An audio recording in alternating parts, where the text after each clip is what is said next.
Mutton liver curry ఎలా చేశానో చూపిస్తా చూడండి. ఉల్లిపాయలు, టమాటా, అల్లం, వెల్లుల్లి, ధనియాలు, చెక్క, జాపత్రి, లవంగం, మిరియాలు, జీలకర్ర ఇవన్నీ కలుపుకొని మిక్సీ అయితే పట్టుకోవాలి. పట్టుకున్న తర్వాత పేస్ట్ అయితే ఇలా వస్తుంది, పక్కన ఉంచుకుందాం.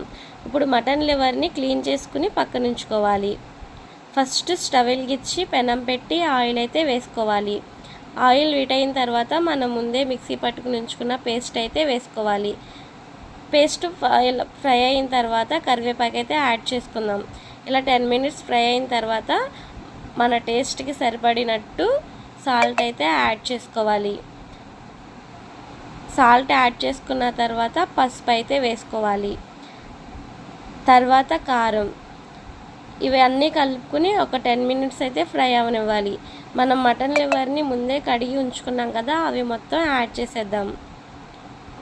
ఇలా మొత్తం వేసిన తర్వాత అంతా ఒకసారి కలుపుకోవాలి. కలిపిన తర్వాత ఒక 30 మినిట్స్ అయితే సిమ్లోనే ఉంచేద్దాం మూత పెట్టి. వాటర్ అయితే ఏమి యాడ్ చేయవసరం లేదు. ఒక 30 మినిట్స్ ఆగిన తర్వాత చూస్తే కర్రీ అయితే ఇలా రెడీ అయిపోయింది. ఇప్పుడు కొత్తిమీర యాడ్ చేసుకోవాలి.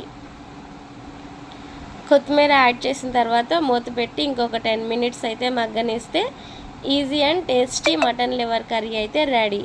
నేను చేసినట్టుగా మీరు కూడా ఒకసారి ట్రై చేయండి.